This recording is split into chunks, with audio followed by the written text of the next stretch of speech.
देखिए, अगर chief minister इसको राष्ट्रीय नीति घोषित कर दे कि जो अपराधी है उनका एनकाउंटर हो जाएगा, तो मैं शायद चीफ मिनिस्टर का स्वागत करूं। परंतु अगर वो चाहते हैं कि कानून की प्रक्रिया के हिसाब से कुछ ना हो और उनके हिसाब से हो, तो मैं इसका बिल्कुल घोर विरोधी हूं।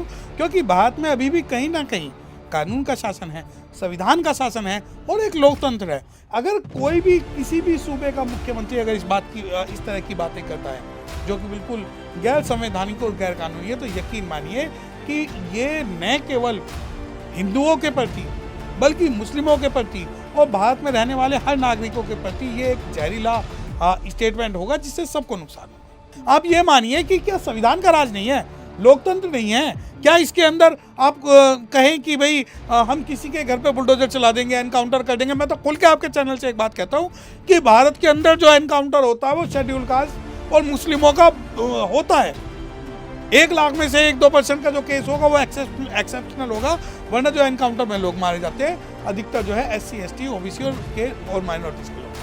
स्वागत है आप सभी का देश नीति में। जिस तरीके से लगातार उत्तर प्रदेश में इनकाउंटर की खबरें सामने आ रही हैं, इस मुद्दे पर बातचीत करने के लिए हमारे साथ मौजूद हैं सीनियर एडवोकेट सत्य प्रकाश गौतम जी। हम इनसे बातचीत करेंगे कि किस तरीके से देख रहे हैं। सर, किस तरीके से देख रहे हैं लगातार उत्तर प्रदेश में इनकाउंटर पे इनकाउंटर हो रहा है? चीफ मिनिस्टर कह रहे हैं कोई भी अपराधी होगा बख्शा नहीं जाएगा। देखिए, अगर चीफ मिनिस्टर इसको राष्ट्रीय नीति घोषित कर दे कि जो अपराधी है उनका एनकाउंटर हो जाएगा, तो मैं शायद चीफ मिनिस्टर का स्वागत करूं। परंतु अगर वो चाहते हैं कि कानून की प्रक्रिया के हिसाब से कुछ ना हो और उनके हिसाब से हो, तो मैं इसका बिल्कुल घोर विरोधी हूं। क्योंकि भारत में अभी भी कहीं ना कहीं कानून का शासन है, संविधान का शासन है और एक लोकतंत्र है। अगर कोई भी किसी भी सूबे का मुख्यमंत्री अगर इस तरह की बातें करता है जो कि बिल्कुल गैर संवैधानिक और गैर कानूनी है, तो यकीन मानिए कि ये न केवल हिंदुओं के प्रति बल्कि मुस्लिमों के प्रति और भारत में रहने वाले हर नागरिकों के प्रति ये एक जहरीला स्टेटमेंट होगा जिससे सबको नुकसान होगा। मतलब जो कुछ उत्तर प्रदेश में हो रहा है वो कानून के दायरे में नहीं हो रहा है? नहीं, बिल्कुल नहीं हो रहा। चाहे बुलडोजर पॉलिसी हो, चाहे एनकाउंटर पॉलिसी हो, मैं इन दोनों पॉलिसियों को मानता हूं कि ये दोनों पॉलिसी ना तो कानूनी है और ना ही संवैधानिक है। अगर ये कानूनी और संवैधानिक होती तो हम भी इसका समर्थन करते। आप ये मानिए कि क्या संविधान का राज नहीं है, लोकतंत्र नहीं है? क्या इसके अंदर आप कहें कि भाई हम किसी के घर पे बुलडोजर चला देंगे, एनकाउंटर कर देंगे? मैं तो खुल के आपके चैनल से एक बात कहता हूं कि भारत के अंदर जो एनकाउंटर होता है वो शेड्यूल कास्ट और मुस्लिमों का होता है। 1 लाख में से 1-2% का जो केस होगा वो एक्सेप्शनल होगा, वरना जो एनकाउंटर में लोग मारे जाते हैं अधिकतर जो है SC, ST, OBC और माइनॉरिटीज के लोग मारे जाते हैं। लेकिन मुख्यमंत्री कह रहे हैं किसी की जाति धर्म नहीं देखी जा रही है, बराबर कार्रवाई हो रही है। नहीं देखी जाए तो हम तो इंतजार कर रहे हैं कि हाथरस के अंदर जिन्होंने शेड्यूल कास्ट बच्चियों का रेप किया, हम उनका इंतजार कर रहे हैं। हम इंतजार कर रहे हैं कि फूलन देवी का हत्यारा जैसी उत्तर प्रदेश में जाओ आप इलाज करें। हम इंतजार कर रहे हैं कि जिन्होंने हमारी बहनों को मारा, जिन्होंने हमारे बलात्कार किए, आप उनके खिलाफ नहीं करेंगे। परंतु आप ये कहते हैं कि जाति और धर्म नहीं देखी जाएगी, तो उनका खुल के ये कहना है कि एक विशेष धर्म के लोगों को मारा जाएगा और मारा जाएगा। तो जिस तरीके से बहराइच में घटना हुई है, कैसे उसको देख रहे हैं आप? देखिए, बहराइच की घटना जो है वो पूरी स्टेट मशीनरी का फेलियर है। बहराइच की घटना के अंदर अगर किसी व्यक्ति की मौत हुई है और जिसने मारा है उसे कानून के हिसाब से सजा मिलनी चाहिए। और लोकतंत्र के अंदर दंगों का और दंगाइयों का कोई भी योगदान नहीं है। अगर कोई प्रॉपर्टी जो है मुस्लिमों की जलती है तो हिंदू की भी जलती है। और कोई भी व्यक्ति, हम किसी को भी हम प्रोटेक्ट नहीं कर सकते, लेकिन जिस प्रकार से सारे सबूतों को नष्ट करने के लिए, ये खत्म करने के लिए कि भाई तुम्हें डायरेक्शन किसने दी, तुम्हें इंस्ट्रक्शन किसने दी, अगर एनकाउंटर होता है तो हम उसका विरोध में हैं। लेकिन जिस तरीके से अब वहाँ के जो मंत्री हैं वो कह रहे हैं कोई अपराधी होगा तो पुलिस पकड़ेगी कैसे? गोली मार के तो पकड़ेगी। हाँ, तो गोली मार के पकड़ेगी तो जितने भी जेलों में बंदा आप सबको गोली मार दीजिए।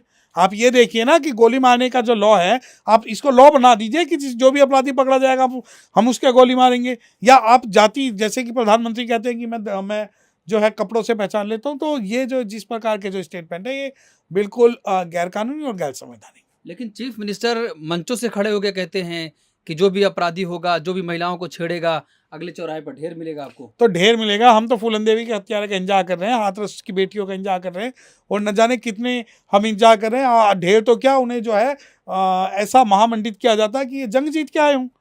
तो जो उत्तर प्रदेश के मुख्यमंत्री का कथन है, मैं बिल्कुल उस कथन से सहमत नहीं हूँ। बल्कि अगर कोई भी राज्य सरकार लोगों की संपत्ति करने में और सुरक्षा करने में नाकाम होती है और असमर्थ होती है तो तुरंत वहां पर हटाकर राष्ट्रपति शासन लगा देना चाहिए, क्योंकि ये सिर्फ फेलियर राज्य सरकार का नहीं है, बल्कि ये फेलियर जो है पूरे के पूरे कानून व्यवस्था का है।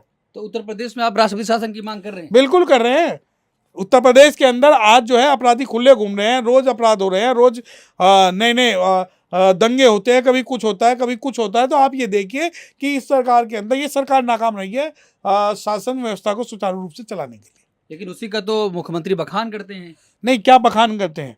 बखान की आप डर के नोक पे, बंदूक की नोक पे आप जो है शासन व्यवस्था का लागू करोगे। आप इस व्यवस्था का बखान करते हैं कि अगर हम भाई जो गैर मुस्लिम हैं उन्हें तो हम कुछ नहीं कहेंगे, लेकिन मुस्लिमों को सब कहेंगे। शेड्यूल कास्ट के लिए हम कुछ नहीं करेंगे, शेड्यूल कास्ट को मार दो, काट दो और सब चीज़ कर दो। तो आप जो है सारी चीज़ें जो है मुख्यमंत्री की, वो ऐसा नहीं है कि कानून के दायरे में संवैधानिक रूप से सही है।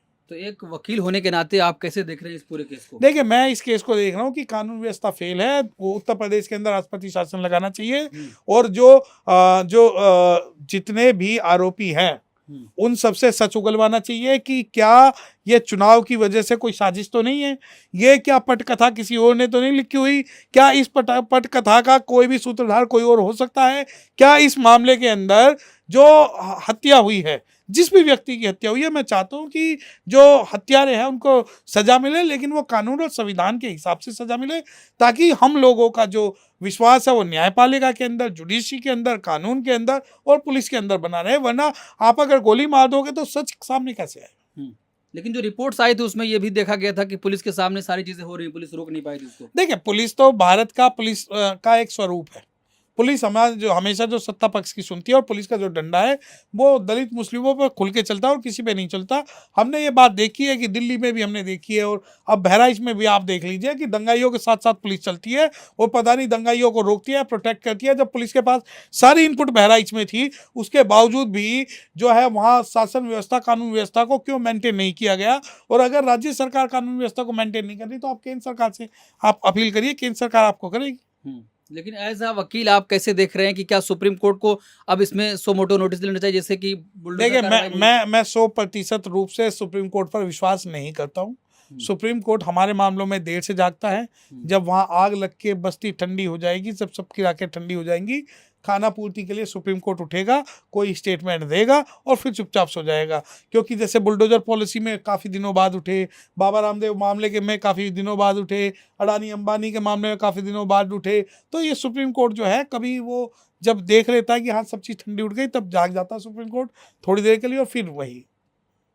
तो फिर जिस तरीके से, लेकिन सर लगातार ऐसी घटनाएं हो रही हैं उत्तर प्रदेश में, आप कह रहे हैं कि चुनाव नजदीक है जिसकी वजह से सब कराया जा रहा है, तो क्या चुनाव की वजह से हुआ है सब? नहीं, देखिए, भारत का जो मुस्लिम है वो मुस्लिम को ये सोचना पड़ेगा कि पूरे भारत के अंदर उसकी परिस्थितियां उत्तर प्रदेश जैसी है।